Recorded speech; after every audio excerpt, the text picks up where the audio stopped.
Fellas, say goodbye to Chuck Sherman the boy. I am now a man. I highly recommend you join the club. We are doing the wild thing all night. Acid house music. Hey, what's up, everybody? This is Sherm. Sherman, I cooked all this food. Is that all you gonna eat? General Sherman realized and understood the importance of house music. So, do you know anything about techno? No. Listen. Get it on. Hey, what's going on, everybody? Welcome back to another brand new episode of Sherm in the Booth.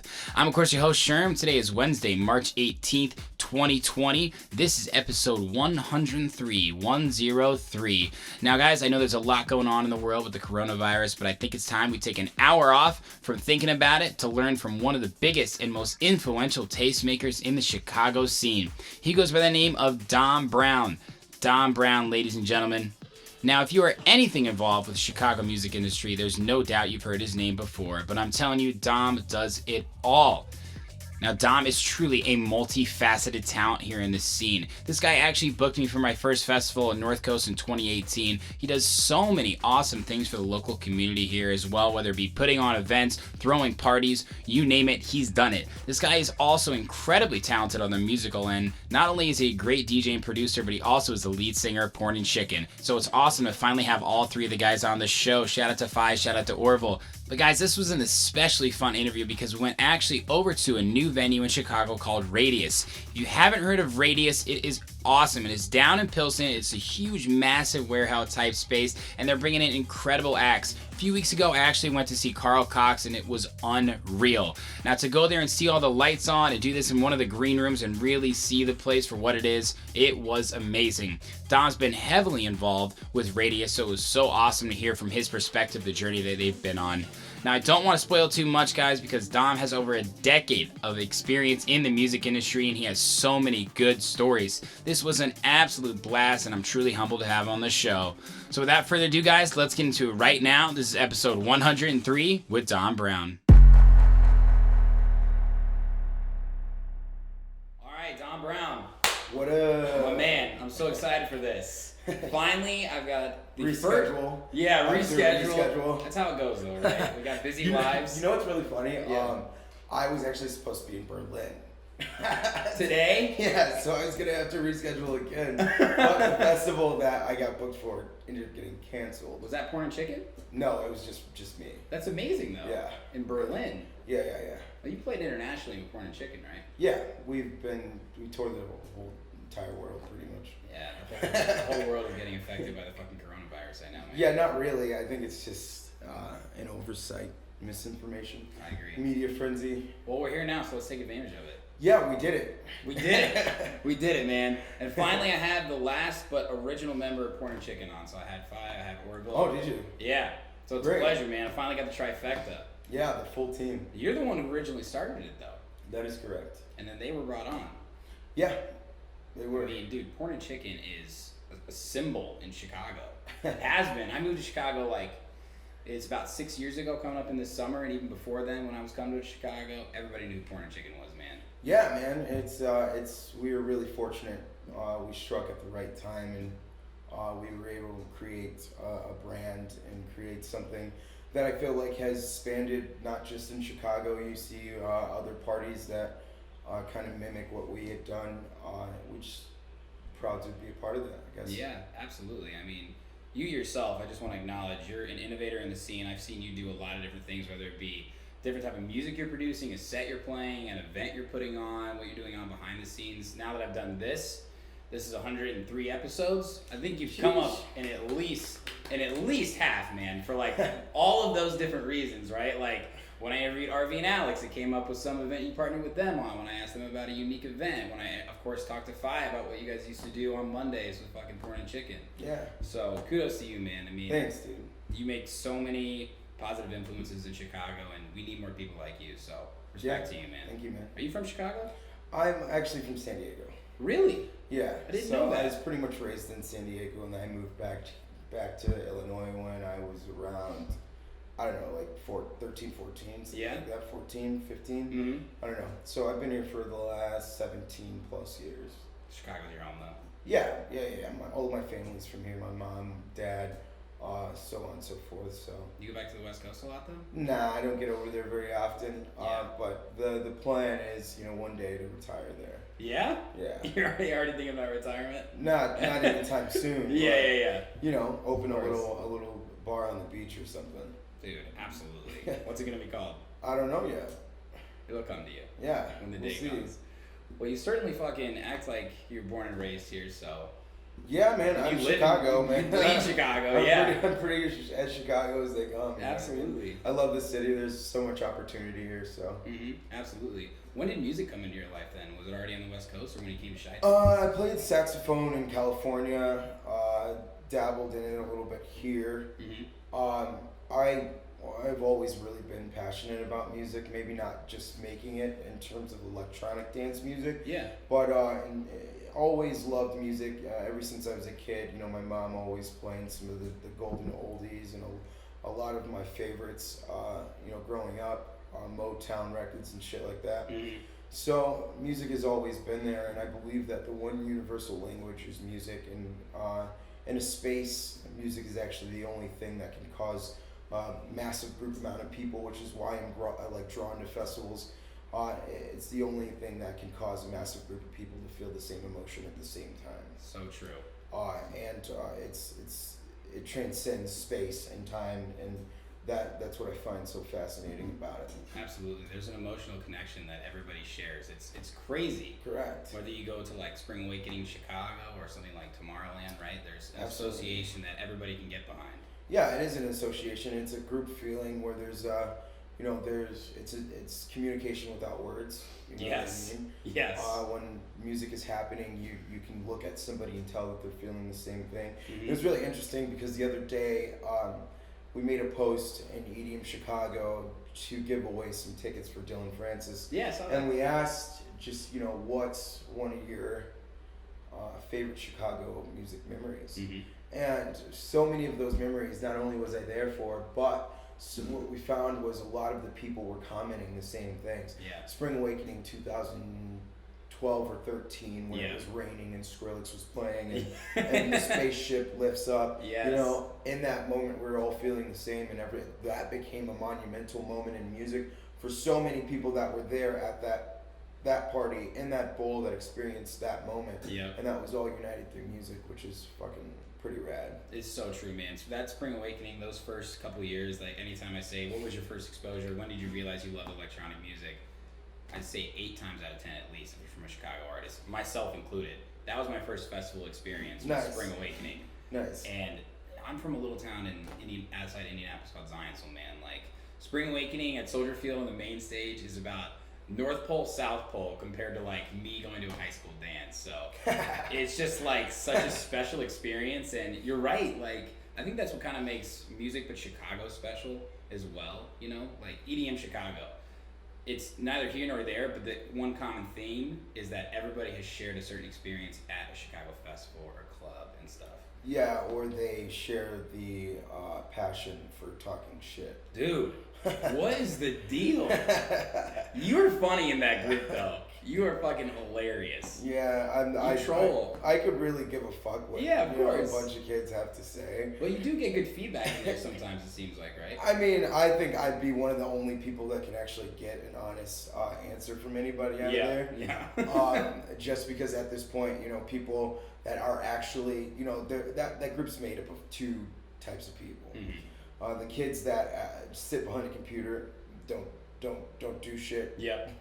Ever. And then there's the group of people that actually go out and participate in festivals and do shit. Yeah. If you actually do shit, you wouldn't talk to me crazy. Yep. So Absolutely. Because at some point you're gonna have to see me out. Yeah. So That's those true. kids that are in that group, they're respectful, but the kids that never ever go out anywhere and never contribute to the scene, Yeah. they talk crazy. So I realize that they're not contributing anything. Why give a fuck? It's a common thing. There are 2 types of people, right? The good and the bad. Yeah, it just sucks because they really could have monetized that group.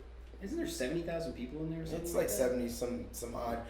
I mean, it's one of the biggest Midwest concentrated, EDM groups. Absolutely. And instead of being able to use it for good, it's just kind of gone. I don't know what it is anymore.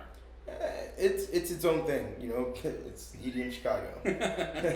Anybody from Chicago knows it, right? Yeah, right. Jeez, man. So you said your mom was raised you on Motown. When did electronic music come into your life then? I think the introduction of electronic music was right around when I started listening to Pink Floyd, which is experimental rock. Absolutely. They used a lot of different mediums to make the sounds that they used. Mm-hmm. And that was kind of my gateway, and then P-Funk and the Funkadelics and shit like that kind of opened my ear to that. So, but when I moved here from from San Diego, I was 14 or 15, and I ended up graduating right as I was turning 16 years old. Wow. So I was kind of out on my own at 16. Pretty much, I moved out of my mom's place into my first dorm room, which quickly moved into me dropping out of school and throwing parties. Yeah. And that, when I started to promote parties, is when I started to really get into dance music and EDM, which was, at the time, it was the Static Bros, which was Alex Peace, Bam Bam, Mix and Mark. I was, running around to parties with Derek Carter and Mark Farina, and those guys were playing Days, Hiroki, House Arrest Mondays. What year was this around? This is around 2006. Right, okay. 2006. So a minute ago. Yeah. Just dabbling in there, super underage, just fucking partying. You're 17, 18 years old? 17 max. Jesus. Probably closer to 16. Yeah. Using a fake ID. And just ripping it on Mondays at Zintra, Republic Victor Hotel. Mm-hmm. And so I fell in love with house music when I heard Gabrielle by Roy Davis Jr. And that was in 2007 or 8. Yeah. And that was pretty much it for me. So then I just started throwing parties and booking house music DJs. And I remember I wanted to book the Static Bros, which was Alex Peace, who used to be I don't even know what I'm saying used to, who is a monumental influence. I just signed a track to True Musica, man. I'm honored. He's such an OG. Yeah, and dance music, he's huge. But yeah. I remember at the time, we were going to Energy Nightclub, and nice. All these other fucking child raves, Medusa's Saturdays and shit. Yeah. And I was doing my little party at Champagne Lounge. Yeah. Which is where, people like Jay Sephora, Steve Gerrard, a lot of those kids, that's where they actually got, started a little bit. Really? Yeah. That's amazing. And I wanted to book Static Bros, and they were just out of my budget. And I remember saying that I would, at one point, get to a place where I could book my favorite DJs. And at the time, it was Static Bros, Donald Glod type shit, Of course. A lot of those names still reign king, man. I mean, I know you're close with Gene Ferris, right? Derek Carter. Yeah, those are my brothers. Paul Johnson, Ron Carroll, right? Brothers, they're still on top, man. They still represent Chicago. In my eyes, they are part of the architecture that we are so fortunate enough to enjoy. What I think about Chicago that is absolutely amazing is there is no other city in this world where you can rub elbows with the actual pioneers of a genre. Yes. I love and that. all the rest of the shit that comes after our first generation, fucking Curtis is one of my great friends, Green Velvet, Derek Carter, the DJ Heathers, Paul Johnsons, the Steve Silk Hurleys of the world. Those people still go out. Yeah. You know what I mean? Yeah. Those people will show up to your gig on a Wednesday. It's amazing. And that sense of pretentiousness and that sense that all that shit is out the door with the creators that are in Chicago, because we owe them everything in terms of the dance music almost. I agree. And for them to be so passionate and advocate for support and just be that supportive is it's mind blowing. I'm always taken back. It's always unreal. taken back. It's unreal. When I interviewed Blue Nine, Michelle, she was talking about the same, very similar thing, right? I know you know her for a long time. You came up on that interview, and they're the archetypes of what Chicago house music is, like from your generation to my Yeah, generation. I mean, when I say first generation, Yeah. they built it. They did. I was so fortunate to be in the booth with Frankie Knuckles, who is arguably the first person that took 2 8-tracks, dubbed them over, and made a house beat. You know, Steve Silk Hurley, who is the second arguably first person to create house music, played my fucking housewarming party. Really? Like, yeah, dude. Like, that's a nice little fact. Yeah, me and Orville's housewarming party when we moved into a place called the Pussy Palace. Steve Silk Hurley played it, and we had like 400 or 500 people in this mansion that we used to live in. You and Orville lived in a fucking mansion together that could fit 400 or 500 people? Yeah. Jesus! That sounds fucking awesome. Yeah, it was great. Holy shit. One way or another, you guys still do live in a fucking mansion together, right? The city's your oyster, man. Yeah, he actually lives right in front of me. Of course he does. Orville's the fucking man. Yeah, we're inseparable. He was so fun to interview, man. He just got engaged, right? No. He didn't? No. Didn't I see a picture of him and his girl with a ring? Yeah, that was just a joke. Okay, alright, well I fell for it. That's his type of humor, isn't it? Yeah, it's more so her type of humor. Oh, okay. Yeah, well, when I interviewed him, it was at Serenity Bass Fest, and he shows up on his fucking motorcycle, right? And the gig got canceled early, so he showed up there. Yeah, I was on my way when that gig got canceled. Yeah, I know. So he shows up, and they're in fucking, these biker outfits. So I'm like, let's fucking do this, man. It was actually such a fun interview. We were in a fucking goat barn, but... Yeah, I watched a little bit of it. It was fun. It was fun. He's a funny guy. But it's interesting. You literally just led me into my next question, man. There's so many cultural milestones that you've been a part of. Like, for instance, with Gene Ferris, when he released a track with Sonny Fodera, We Work It, right? Like, that was a huge milestone for tech house. And Green Velvet, too, Cashmere, of course, like Percolator. What are some things that you've seen over the past decade or however long you've been involved that you think have really been milestones or turning points for taking house music to the next level? Events, artists, anything. Music, of course. What events have I seen that? I mean, I think just the shift in the culture altogether, the way that clubs are operating. Yeah.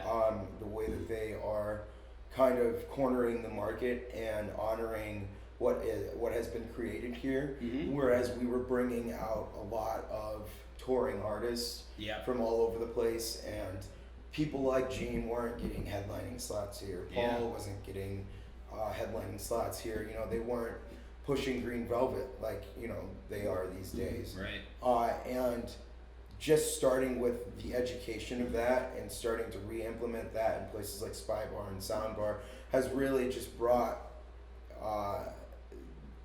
the integrity back to Chicago. And it's there's two parts of being an influencer or having a club or being someone that makes music in Chicago. There's that you do, but then there's also education. And it's everyone's job that has any position or foothold in this market here in Chicago to educate the generation that comes after them. Yeah, absolutely. And educating these people, just because it didn't make money, for a lot of people, they stopped booking it. And that caused a lot of bass music to come through here, a lot of dubstep, a lot of this, a lot of that. Yeah. And those things were slamming. Yeah. And for me and a lot of other people, it was like, how the fuck is house not selling in Chicago? Why the fuck aren't house music people headlining in Chicago? Yeah. And so, a few years back, there was this great shift of just influence, and we started getting behind our artists again, and booking our artists and paying our artists and putting them on the stages that they deserve. Yeah. And great parties like Queen are thriving, and things like that. Gene Ferris and Friends too. Gene Ferris and Friends, absolutely. Yeah. The parties that Paradigm are putting on with our Chicago headliners, Green Velvet just being just a juggernaut in the space now, that's what I think has been a great pivot point for us. Yeah. And super. Absolutely. It's a culture shift. I agree with you. I mean, I think people from your generation have put it upon me my brother's a younger generation than me, and he's going to fucking Green Velvet at Prism with me. Good. You know Yeah, what I mean? yeah. He loves that shit. Yeah. That was such a great night when you were on the mic, dude. That was fucking, because I think it was the first private label at Prism, if I remember correctly. It was.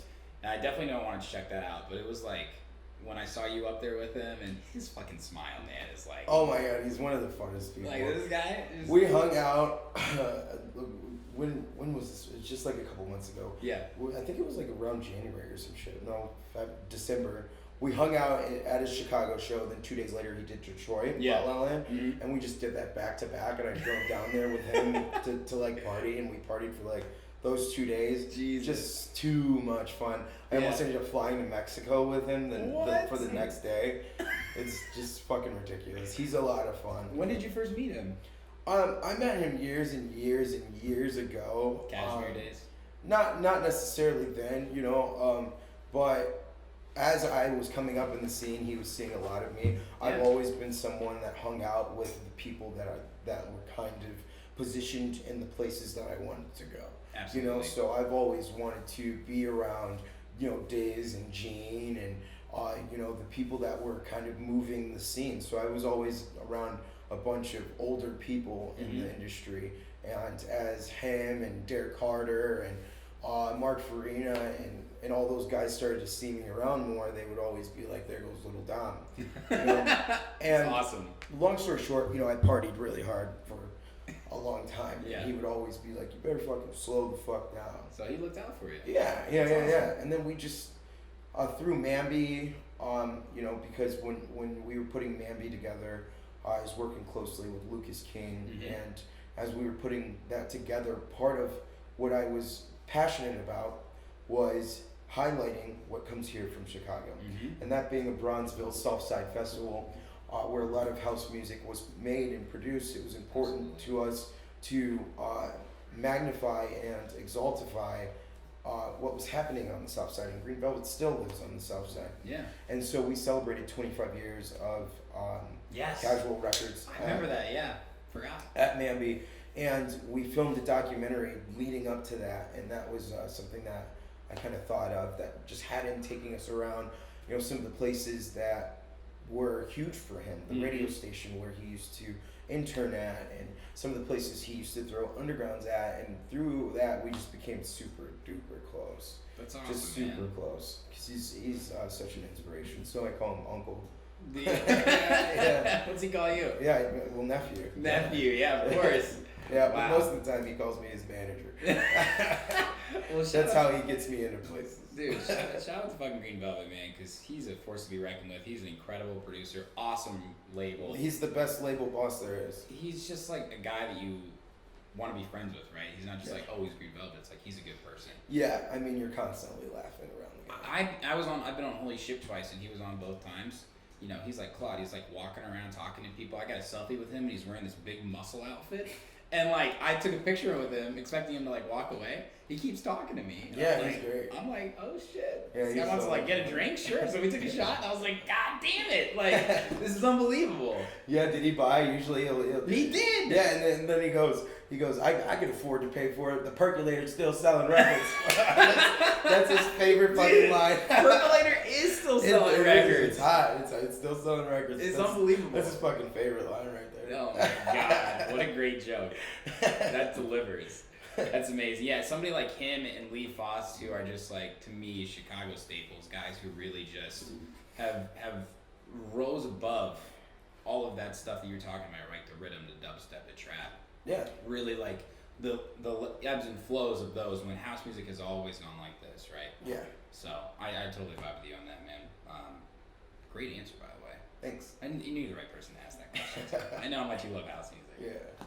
But I want to ask you about Porn and Chicken, man. So you were the original guy, and then if I remember the story correctly, Orville and Phi came on shortly after, right? But you were doing the party on your own. Yeah, so I started the party back in 2000 and...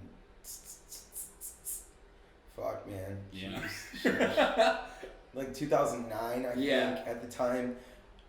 Chicago was really hot for weekday parties at the time. There was like Rehab going on, Let's Get Weird was on Wednesdays.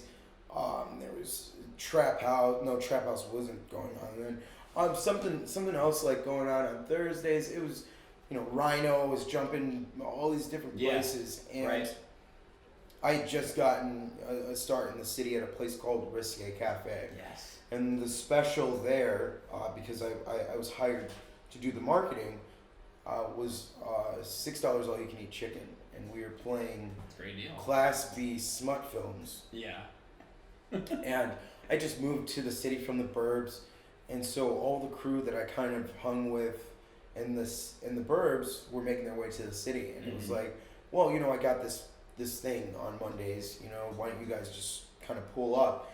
And 2 weeks before it happened, I was at a place called Clybar, and I saw Orville. I was doing some unsavory things in the bathroom, and I came out of the bathroom and I saw this dude with a mohawk shredding and mixing on a Guitar Hero controller. Oh, Jesus, that's and amazing. He was just like going crazy, and I walked up to him and I was like, I don't know what the fuck you do or who you are, man, but you gotta come play at my party at this bar. Yeah. And so Orville came over and played, and I was like, all right, I need you here every week. Yeah. That's awesome. And then, so we started doing the party, and 2 weeks after we started doing the party, the place was at maximum capacity. And I had started it with my good friend at the time, Amanda. Mandy is what everybody knows her by. She was one of the bartenders there. And so I then, 2 weeks into the party, we used to have these giant windows. The windows are open, and this fucking powerhouse walks by. And it was like, yo, I don't know what you do, but I need you to, come bartend this party. Your look is great. And she was like, I don't bartend, but I do this. And that turned out to be ammunition.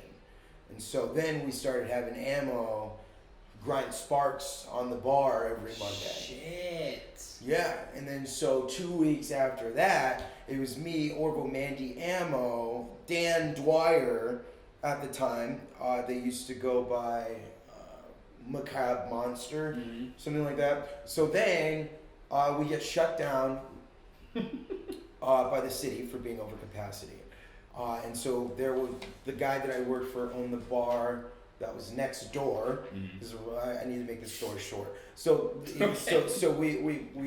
built a door to the bar next door so we could double the capacity. Right. We got shut down again. And so at that point, the owner, who's a good friend of mine, was like, it's just costing us too much money. Yeah. And people were like swinging from the ceilings and like the rafters. We were spraying champagne. The walls were covered. It was just like we were destroying this dude's fucking pinup bar. And so we had to find a place to go. And God bless Eric Ballard. He was the general manager of Evil Olive at the time. And so we set up a meeting with Eric Ballard and Matt, Tommy, and Jay, who owned Three Headed. Right. And we went in there with our list of demands, and at the time it was like, we demand a case of PBR for free. Yeah. And we demand to keep at least 50% of our door. Right. And they were like, dude, sure. Yeah, right? Yeah. You know what I mean? And after so many places that told us no because they were just like porn and chicken. Right. Like, what the fuck? You had a following already, though, that. Oh, we did. And when we moved to Evil Olive, that first week, I remember Kelly Osbourne and Sharon Osbourne showed up. What? So fucking random. Like, so fucking random. I didn't even come up with something more random. Yeah, so Kelly Osbourne and Sharon are there. The party is just going wild. Yeah. And that rumor had just gotten out that like shit was crazy over there. And then from that moment on, we just began to sell out Evil Olive. It was packed every single Monday, wall to wall. Yeah. 300 plus kids. Every time. Every single fucking time.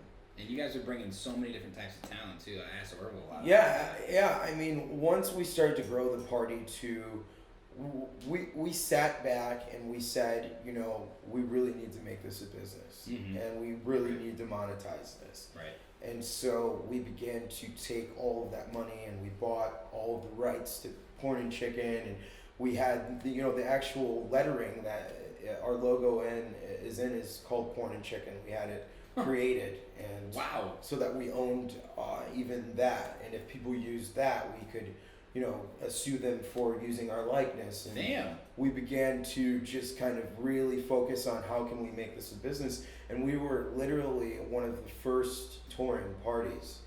When we opened up Porn and Chicken Dallas, Porn and Chicken Hawaii, Porn and Chicken Tokyo, Porn and Chicken Denver, Porn and Chicken Milwaukee, Yeah. and we were literally flying around the world doing these Porn and Chickens quarterly, Porn and Chicken Vegas monthly, Yeah.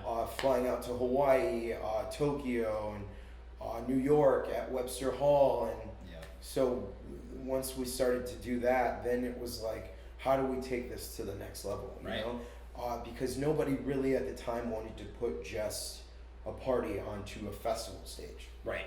Makes sense. Orville's always been super inclined in music, and he's one of the best Ableton instructors I Certified. personally feel in the world. And so then we had made our first song ages ago called "Take Your Shirt Off." Yeah. And through touring, we met a guy named Justin Tranter, who's actually now the #1 songwriter in the world. He's got more #1s than anybody. Justin Bieber, Selena Gomez, Cher, Elton John. Like, he writes for the stars. Our first actual production is with him on the vocals. He used to be. Damn. He toured with Lady Gaga, which is how we met him when he was in Semi Precious Weapons, and we did like a West Coast tour with him. And so our first record is called "Let It Bleed," Yeah. with Justin Tranter on the vocals, and it's Dude. a super like progressive type track. You're being very humble. That's fucking awesome. It was super cool. Yeah. I mean, super cool. Shout Yeah. out Justin Tranter. Yeah. But that, and then from there, once we started to make music, that is really when things really started to take off. You send it. Yeah. We were named the #2 party in the nation by Herb Magazine, which at the time was huge. And then Thrillist added us to the top 10 tourist things to do. In Tourist things to do? yeah, Fuck yes. the top 10 must do things in Chicago. Yeah. And then we just began to win these crazy awards, and we were getting the attention of like Playboy and Maxim, and then we were like on the cover of the Red Eye, on the front page of the Reader.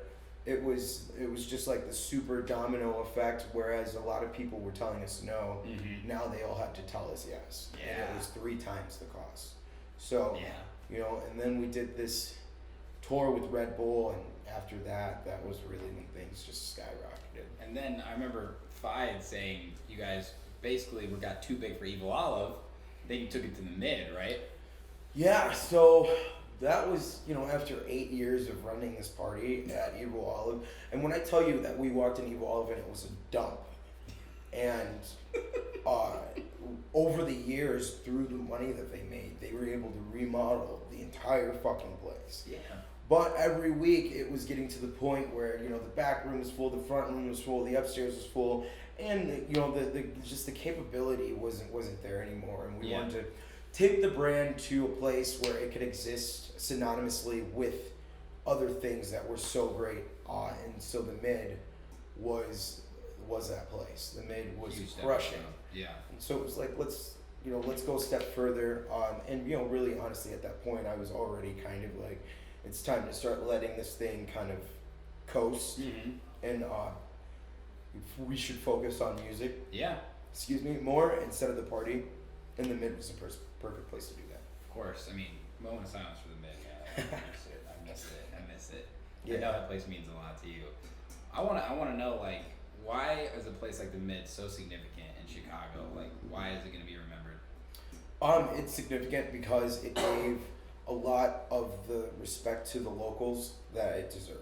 A lot of people like Zebo, Gatman, a lot of people that curated there, like Martin Malefactor, they were able to cut their teeth in a venue that was getting national recognition. Yeah. Where a lot of places, once they get on the map, they forget about the people that move the scene, And the respect of having Zebo open for the biggest DJs in the world, is the respect that he deserves. Yeah. Being direct support for those. Yeah. And not carrying support for those. And in that space, a lot of people were able to level up to the identity that they deserve. And Yes. because of that, you know, a lot of people felt grounded in a sense, felt like it was a home because you've seen so many familiar faces make their way in there. It was like a family reunion by the end of it, man. Yeah, it was great.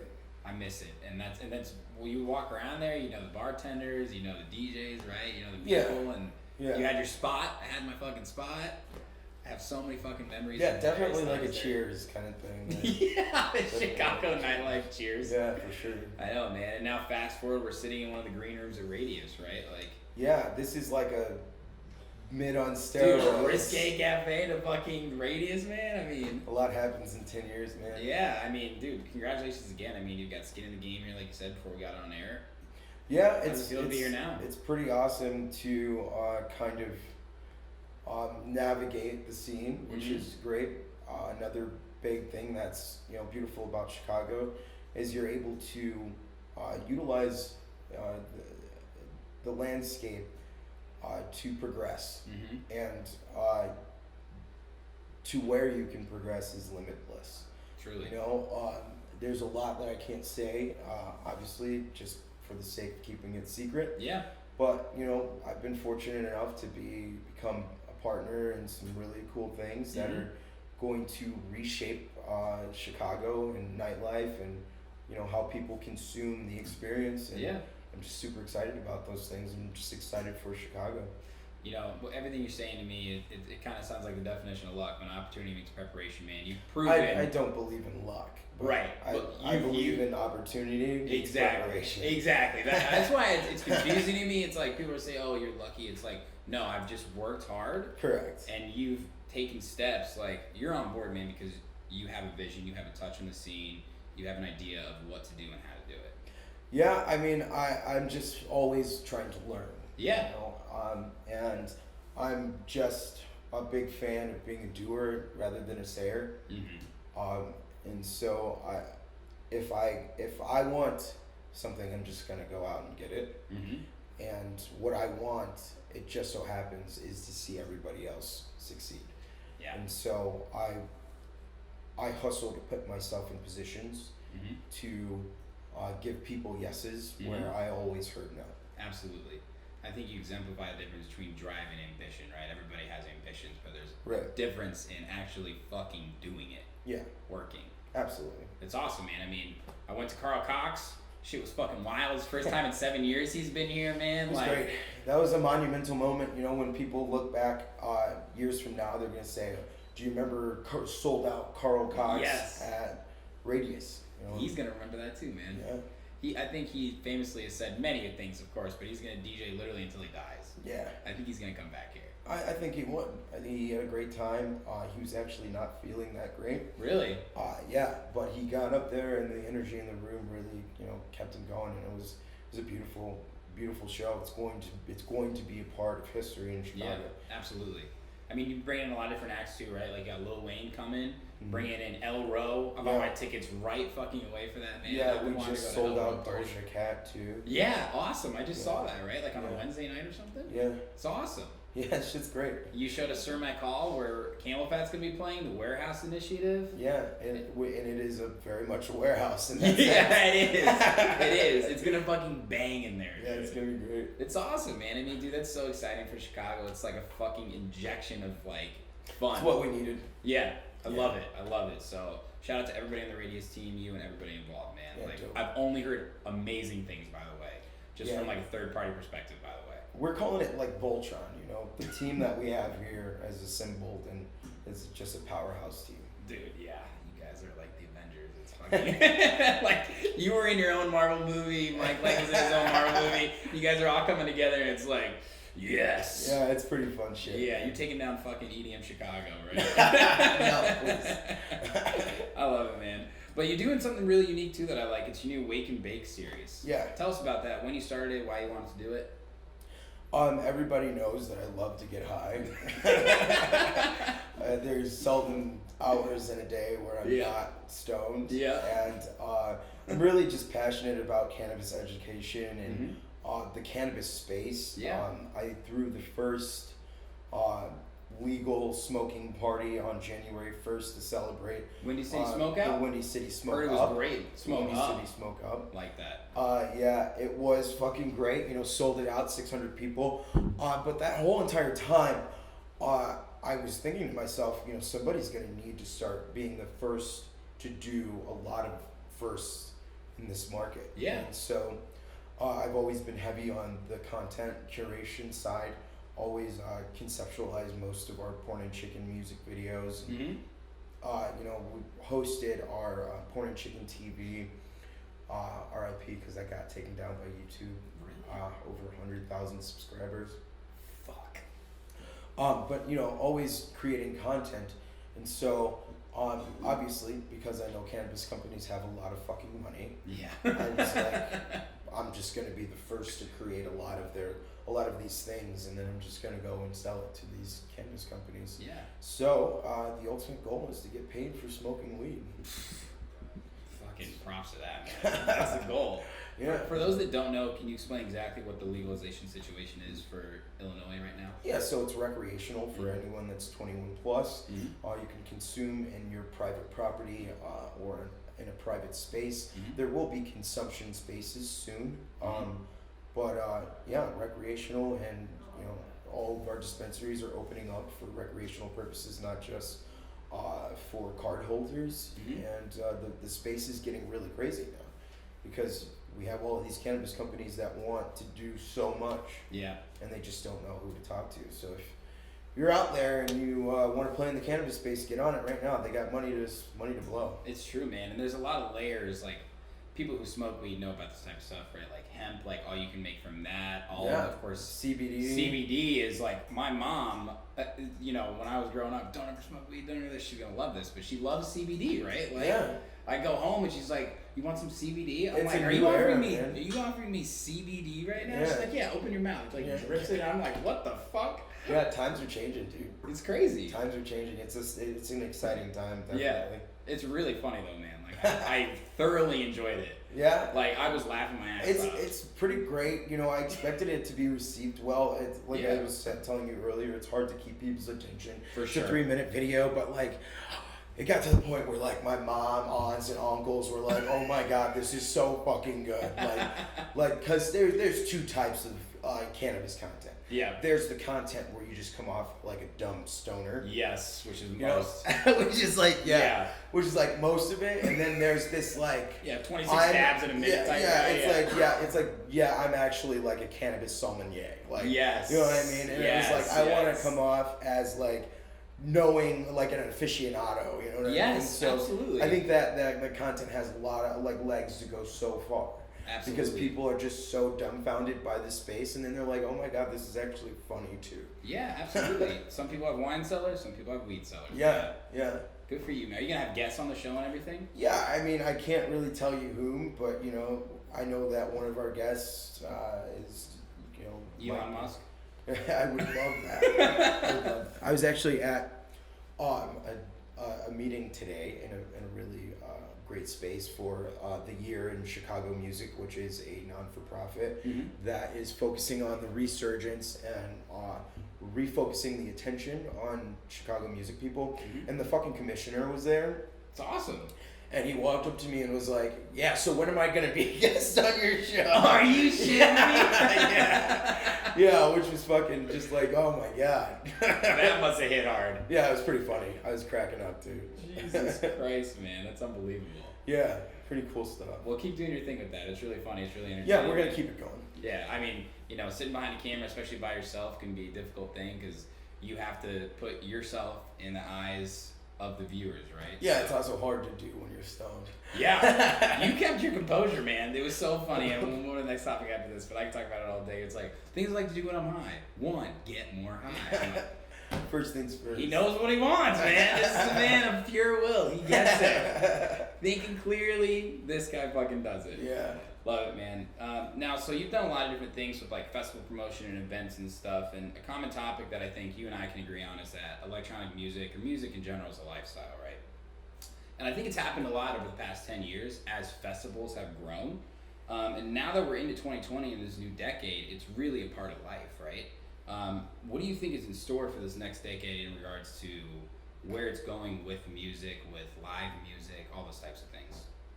How will the lifestyle continue to grow?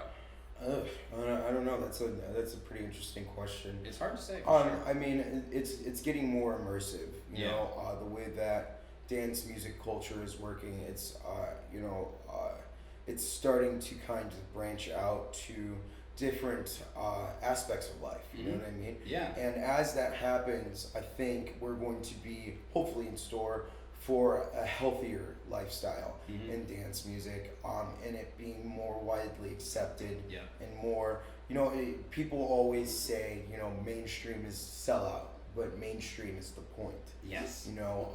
And so I think what we're going to look at is more of less of it being a subculture and it just being a part of culture. Yeah. Which is the ultimate goal for anything, you know what I mean? To where, festivals and festival lifestyle is common culture, common topic, common place. Yeah. And I think that's where we're headed here. You hear a lot of EDM collab style music on pop radio now. Absolutely. You're hearing a lot more about the health and mindfulness and mental health space from EDM artists, and the festivals aren't just hard dance music festivals. Even in those spaces, you have safe spaces and attentive and mindfulness spaces for people of all different genders, walks of life. It's starting to be more inclusive. Yeah. And I think the more inclusive it gets, the more commonplace it becomes. Absolutely. I completely agree. I think the combination of collaborations, like what you do with Corn and Chicken, right? Like Orville was telling me, incorporating the live guitar and stuff, you see that more and more with all different types of electronic music. Yeah. What's your perspective from an international standpoint, though? Like when you did tours with Corn and Chicken, right? Yeah. Their culture is... They're light years ahead of us. Light years, right? They're light years. They're so fucking... It's insane. They're so far ahead of us. So, in terms of that, hopefully we can just catch up there. Yeah, because eventually. The UK, their culture is just so beautiful and accepting, and it's based around the true plur and love, and that type of shit is where needs to become commonplace here in America. Yeah, absolutely, I agree. It's transcending as a lot of people just go to different parts of the world with how you can get to different parts of the world. It's getting easier and easier, so I totally agree with you. And something like El Ro coming to Chicago, coming to the United States, huge. That's a cultural phenomenon, like in my eyes. It's huge. It's huge. So but that's not, man. I wish I could fucking tell you. That's not the only one, man. Oh my god. We got one up our sleeve that's gonna blow fucking minds. I got chills. I don't even know what that is. I just got chills. I don't even know what that is. And El Ro is great, but then we got one coming from across the pond that's gonna be fucking. Okay. All right. Well, sit tight. I'll sit tight. I'll just wait right here. I'll wait right here while the green room's getting built. Maybe someone will mention it on their way in and out. I love it, man. So for someone who's given a lot of opportunities to others, whether it be something as simple as booking someone at Corn and Chicken, you actually booked me for my first festival, Silent Disco in North Coast. So I know I've thanked you, but thank you again. That was extremely significant time in my life, man, just to get that experience. So my point is, you've given a lot of opportunities to people. What would be your advice to DJs, producers, event curators trying to get in this scene? My advice is typically always the same. Don't go around kissing ass to a bunch of people that aren't gonna do shit. And if you're gonna be around people that are gonna do shit for you, I always say it makes no sense to sit at a dinner table and eat with a bunch of people that are gonna go out and say, I fed him. Yeah. You need to go around and affix yourself to dinner tables that are happy to feed you, that understand that feeding you is feeding them. Position yourself with people that you aspire to be like, and position yourself in places you aspire to go. All this, it's great to go to a DJ meetup, but half of those motherfuckers aren't going to call you. Yeah. They're not going to follow up with you. Yeah. They're not going to book you. They're not going to play your music. Yep. You know, get yourself around the people that will. Yeah. And you've spoken at a lot of those too. Yeah. It's a similar concept, right? Like, Yeah, it is. They're great. It's Yeah. a great networking thing, but getting caught up in that is sometimes Yeah. where people meet their glass ceiling. You know what I mean? Absolutely. Keep your head down and focus on your work and your craft, and Yeah. and hone in on your brand and your opportunities. Create them for yourself. Yes. A lot of people have this idea that, you know, once they do X, Y, and Z, these doors will open. If people are not opening the doors for you, build the fucking door yourself and then open it. Amen, man. I did the same thing. It was like a year and a half ago. I want to start playing some house shows. It's obviously competitive here because there's so much talent. I was like, what am I doing? I'll just throw my own party. Yeah. Right? How many Yeah. times did that go through your head? Like, That's- I'll book the DJs, I'll work with the owner, Right, I'll yeah. sell the tickets, I'll promote it. That's the way to go, man. Yeah. That's the way to go. You know, you always can create the opportunity for yourself, and then, you know, you make space for others. Yeah. I love that. Like booking other people and coming up with the set times and really like being the general of the night, so to Yeah, speak. it feels great. It's awesome. It's so much fun, and it's such a genuine connection when you give people those opportunities, right? They're like, Yeah. I have a friend, he came from Indy, he wants to play a house show. I know he's a great house producer. He can't just come to Chicago, right? And I Yeah. can't. So And yeah, give him a gig. you're adding to this rich culture that is Chicago. Mhm. And you know, when years from now you can look back and say, you know, I was a part of that. You know, Yeah. I started something there. I Yeah. left my mark. I made my imprint in a big city like Chicago. Yeah, you know, which is absolutely. awesome. It's so special. This city is so welcoming to people, but you couldn't have said it better, man. And it's about like really putting your best foot forward with people that are going to extend the hand as well. Yeah. Because there's a lot of people that are going to try and stab you in the back or like not follow up. Again, drive and ambition, right? There's a lot of people who show up to, and nothing against DJ meetups, but expect they're going to go and then No, there's I'm gonna get gigs. nothing I'm gonna go to against this. it. No, Yeah. And a lot of those spaces, it becomes harder and harder to protect your energy Yeah. in those spaces because a lot of people don't know the difference. And Yeah. a lot of people you might encounter are their only intention is to use you Yep. as a stepping stone. You know, Yeah. and in those spaces, sometimes you end up with friends. You end up with users that are in the disguise as friends, Yes. and that's why, you know, that those spaces are great, but you need to be you have to be more focused on your approach and your attempts and who you're doing those with and who you're working with. You got to really protect your energy in those Absolutely. spaces. And in one way or another, you will learn the hard way eventually. Yeah, for sure. No matter what, right? Yeah. It's like when your mom says, don't do this, but you're like, fuck that. And then you learn. Yeah. It's as simple or it's as difficult as it might be. For sure. Absolutely, man. Now, I don't want to miss any of your events, but some of the biggest ones you're a part of, I want to talk about real quick. Pride in the Park, right? All the React events, Spring Awakening, Party Cruises, Underground events, Conti. I mean, dude, you do it all. You've done it all. I don't even know. Like, there's always something that you bring to the table. You did an event at Smart Bar recently. Like, Yeah, it's I awesome. played Queen at Smart Bar. That's It was awesome. legendary. That was so much fun. That's awesome. It's great. I mean, that's an international party, right? Like, It is. Mixmag did a review of Derek Carter in Chicago. Yeah, it's Queen. currently the number one party in Chicago, reigning champ. You know, Dude, it's awesome. it's great. It's such Anybody a who's great never been experience. to that, you gotta go at least Absolutely, one time. man. It's- It is. It's mind blowing. It is. It's the closest thing to Boom Boom Room that anybody will ever get to Yeah. experience. And Smart Bar, everybody who runs everything there. I went to the 23-hour party this year, and Yeah, I it's saw legendary. some of my friends play a techno set from 6 p.m. to 7:30, and it was slammed. And I was like, damn, this is like what it's all about. So Yeah. props to everybody there. But I want to know, man. I mean, like, what's either been some of your favorite parts you've done, and what have you done that you've been involved in to make them unique? I mean, my touch, my approach to anything that I do is what makes it unique. I'm always attentive to the marginalized, whether it be people of color, people of different gender, identity.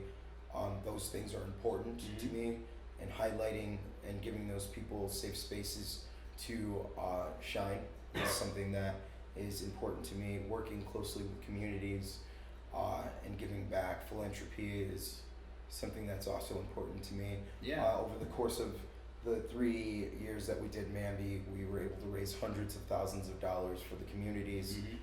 We helped build a community center over there. Those types of things are not just doing music and events, but how can you influence and change neighborhoods and influence and change the city that you're in. And so utilizing those things, being with Dusty, who's another partner that I work with over at Dream Bright, we were the first ones to ever do a Pride Festival in Grant Park. It's awesome. Ever. You know, so moving the city forward is what's important. That's what I'm excited about. That's so awesome. Everything that we're doing, or everything that I have my hands in right now, is to move us forward. I mean, you really do a great job with it, man. Like, you give safe space. That's come up a lot of different times, and Smart Bar's a place that obviously is like, that's their thing.